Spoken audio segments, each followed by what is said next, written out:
कहाँ से कैसे लिख दिया गया, ठीक है ना। तो थोड़ा यहाँ पास समझ लो, ये क्या है, f बराबर 1/4 pi epsilon 0 Q1 into Q2 upon R square, ठीक है ना।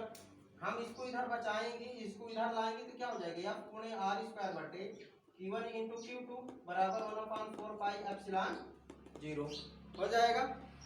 तो अब ये देखना बल का मात्रा क्या होता है, न्यूटन होता है, और ये आर क्या है, दूरी, दूरी का मात्रक मीटर, तो ये मीटर स्क्वायर, और प्रति, ये 2 कूलम है। आवेश का मात्रक क्या होता है, कूलम, ये हो जाएगा कूलम का वर्ग। आया समझ में। अब इसके बाद हमने क्या लिखा, 1/4 पाई एप्सिलॉन 0 बराबर 9 गुणे 10 की घात 9 न्यूटन मीटर स्क्वायर प्रति कूलम का वर्ग। तो याद रखना, जब इसका हम मान निकालेंगे तो 1/4 पाई एप्सिलॉन 0, तो 1/4 गुणे पाई का मान क्या होता है 3.14 गुणे एप्सिलॉन 0 का मान हमने कितना लिखा 8.854 गुणे 10 की घात -12। इसको हल करने पर हमको कितना प्राप्त होता, कितना मान प्राप्त होता है, ठीक है। अब इसके स्थान पर जो ये है ना यहाँ f इक्वल 1/4 पाई एप्सिलॉन 0, इसका मान आप कितना लिख सकते हो, 9 गुणे 10 की घात 9, और ये तो है Q1 गुणे Q2 अपान R स्क्वायर, है कि नहीं? इतना टेबल आप लिख सकते हो, एक ये हो जाएगा। अब देखो हमने यहाँ न्यूटन केवल क्यों लिख रहे हैं, केवल इसका मान विद्युतशीलता का जो विद्युतशीलता है, हम यहाँ देखो 1/4πε0 का मान कितना होता है, न्यूटन मीटर स्क्वायर प्रति कूलाम का वर्ग। किसका मात्रक होता है, इसका, ठीक है ना। तो जब यहाँ पास न्यूटन मीटर स्क्वायर प्रति कूलाम का वर्ग है कि नहीं है, तो यहाँ पास हम देखते हैं यहाँ भी क्या है, कूलाम का वर्ग हो जाएगा और मीटर का वर्ग, ये वाला इससे कैंसिल हो जाएगा, बचेगा क्या, केवल न्यूटन। क्या बचेगा, न्यूटन, किसका, बल का मात्रक, न्यूटन, ठीक है। ये हो गया सीजीएस पद्धति में कंप्लीट। अब हम पढ़ लेते हैं थोड़ा सा एसआई पद्धति में कंप्लीट। अब हम पढ़ लेते हैं सीजीएस पद्धति का, दूसरी पद्धति सीजीएस पद्धति। खत्म हो गया। इस पद्धति में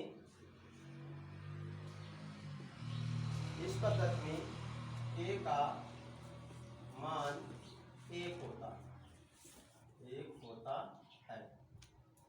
तो समीकरण 3 से तो क्या हो जाएगा, F बराबर के स्थान पर 1 रखोगे, Q1 इंटू Q2 अपान R स्क्वायर, तो F बराबर Q1 इंटू Q2 अपान R स्क्वायर, ठीक है। इसका भी मात्रक आप केवल न्यूटन केवल लिख सकते हो, या लिख सकते हो कूलाम का वर्ग ऑब्लिक प्रति मीटर स्क्वायर। बल का मात्रक क्या होता है, न्यूटन। ये हो गया तुम्हारा कंप्लीट, ठीक है। ये हम क्या पढ़े, कूलाम का नियम। क्या पढ़े, कूलाम का नियम। अगर कूलाम का नियम पूछता है तो तुमको यहीं तक करना है, ठीक है ना, तो भी तुम लोगों को नंबर मिलेगा उतना ही। केवल ये ज्यादा से ज्यादा 3 या 4 अंक का ही क्वेश्चन आएगा अगर आता है तो कूलाम का नियम, ठीक है ना। तो यहाँ तक ये कंप्लीट हो जाता है।